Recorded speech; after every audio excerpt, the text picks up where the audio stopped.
मैं अनिल वर्मा साधना प्लस उत्तर प्रदेश उत्तराखंड अंतर्राष्ट्रीय कैंसर दिवस पर सहारनपुर के प्रसिद्ध कैंसर रोग विशेषज्ञ डॉक्टर प्रभात वर्मा से एक सूक्ष्म वार्ता। डॉक्टर प्रभात जी, हमें कैंसर के बारे में आप थोड़ा विस्तार से बारे में जानकारी बताएं।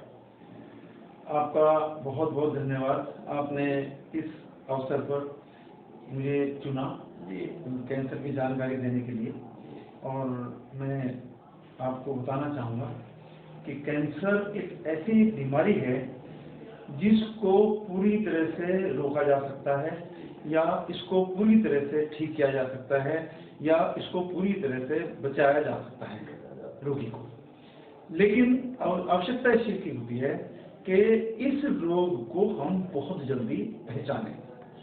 दो बातें आ जाती हैं, एक तो होती है प्रिवेंशन, दूसरी चीज होती है अर्ली डिटेक्शन, थर्ड स्टेज होती है ट्रीटमेंट, एंड फोर्थ स्टेज होती है कोई हम किसी को कैंसर बहुत लेट स्टेज में है तो उसका इलाज कर रहे हैं, उसकी हम लोग मदद करते हैं। तो सबसे सर्वप्रथम मैं आपको बताना चाहूँगा कि इसकी प्रिवेंशन कैसे की जाती है। प्रिवेंशन का मतलब मेडिकल साइंस में होता है कि किसी भी बीमारी को होने से रोकना, यानी कि समाज में या व्यक्ति को या किसी परिवार में ये बीमारी हो ही ना। इसके लिए हमें कुछ कारणों के ऊपर जाना पड़ेगा। हम उन कारणों को दूर करेंगे तो ये बीमारी पहले से मरीज को या किसी भी रोगी को होगी ही नहीं। कैंसर का जो सबसे मुख्य कारण होता है वो है तंबाकू, टोबैको चीविंग से सबसे ज्यादा कैंसर, लंग कैंसर और मुंह का कैंसर ये टोबैको चीविंग से होता है।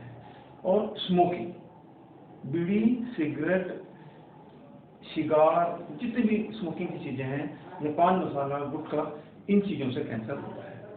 दूसरा जो मुख्य कारण होता है वो कारण होता है साफ सफाई का न रखना, गंदगी, इन अनहाइजीन की वजह से वायरल इन्फेक्शंस होते हैं, बैक्टीरियल इन्फेक्शंस होते हैं, और कुछ कैंसर बैक्टीरियल और वायरल इन्फेक्शन की वजह से भी शरीर में होते हैं।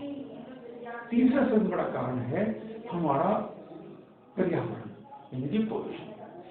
तेजी से बढ़ते हुए पोल्यूशन को बहुत मुख्य कारण कैंसर का माना गया है। इसके लिए व्यक्ति सहयोग दे सकता है, लेकिन मुख्य कार्य सरकार को, समाज को करना होता है। जैसे वायु का प्रदूषण,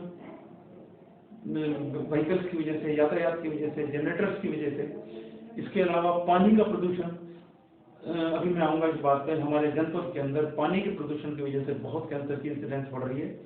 पानी का जो प्रदूषण है ये फैक्ट्रियों से निकले हुए जो वेस्ट हैं उसके अंदर हैवी मेटल्स आ जाती हैं, उन हैवी मेटल्स को रिस्क करके पीने के पानी में आ जाती हैं, सब्जियों में आ जाती हैं, जिसकी वजह से आज कैंसर का इतना भयंकर रोग हो रहा है। चौथा कारण होता है रेडिएशन। कभी किसी को हमें किसी कारण की वजह से अगर पेशेंट को रेडिएशन देना पड़े, वो एक कारण होता है कैंसर का। और एक रेडिएशन होता है सन से निकलने वाली अल्ट्रावायलेट रेज। तो बहुत ज्यादा अल्ट्रावायलेट रेज का एक्सपोजर भी कैंसर का एकमात्र कारण होता है। ये तो कारण हैं कि जिनको हम रोक सकते हैं। कुछ ऐसे कारण हैं जिनके ऊपर मनुष्य का वश नहीं चलता, जैसे अनुवांशिक, जेनेटिक रीजंस। जहाँ जेनेटिक जीन्स हैं और उसमें कैंसर की जीन है तो उसको हम कैंसर को होने से नहीं रोक सकते। लेकिन उसमें फिर दूसरी चीज आ जाती है अर्ली डिटेक्शन, यानी कि अगर किसी को जेनेटिक रीजन है, अगर हम इन सब कारणों को दूर करें, स्मोकिंग ना करें, शराब ना पिए मरीज लोग पब्लिक में, पॉल्यूशन को कम से कम रखें, वाटर पॉल्यूशन का ध्यान रखें, साफ पानी पिए, तो कैंसर को काफी हद तक रोका जा सकता है। अब आ जाती है सेकंड चीज, होती है अर्ली डिटेक्शन। अर्ली डिटेक्शन का मतलब यह है कि अगर किसी व्यक्ति को कैंसर हो ही गया तो हम उसको जल्दी कैसे पहचानें। अक्सर ये चीजें होती हैं कि लोग पहचान नहीं पाते, छोटा मोटा इलाज करते रहते हैं, और उस इलाज की वजह से वो कैंसर अपनी जगह बढ़ता चला जाता है। तो ये एक बहुत बड़ा कारण है।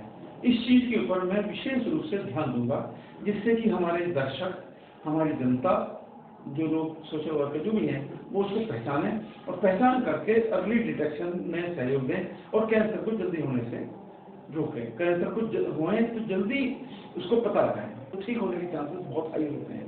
सेकंड में उससे कम, थर्ड में उससे कम, फोर्थ स्टेज में कैंसर के ठीक होने के चांसेस ना के बराबर होते हैं। कुछ होते हैं अर्ली साइंस ऑफ कैंसर। कहीं जैसे कुछ मैं साइन बताऊंगा, जैसे कि मुंह के अंदर कुछ छाला, किसी के अंदर मुंह के अंदर कुछ छाला है, 1 हफ्ते की दवा से ठीक नहीं हुआ, तो उसको स्पेशलिस्ट को दिखाना चाहिए और उसकी बायोप्सी करनी चाहिए। ये एक कैंसर हो सकता है। दूसरा कारण, दूसरी चीज है आवाज में फर्क आना। अगर किसी की आवाज जरा सी भर्रा रही है, भारीपन है, जिसे आवाज का बैठना भी बोलते हैं, उस स्थिति में हमें उसको जरूर जांच करनी चाहिए। 1 वीक की एंटीबायोटिक से, ठंड लगने की वजह से, किसी कारण की वजह से अगर गला ठीक नहीं होता तो गले की जांच बहुत जरूरी है। ये कैंसर का अगली साइन हो सकता है। तीसरी चीज है कि हम लोग खाना खाते हैं, खाना खाने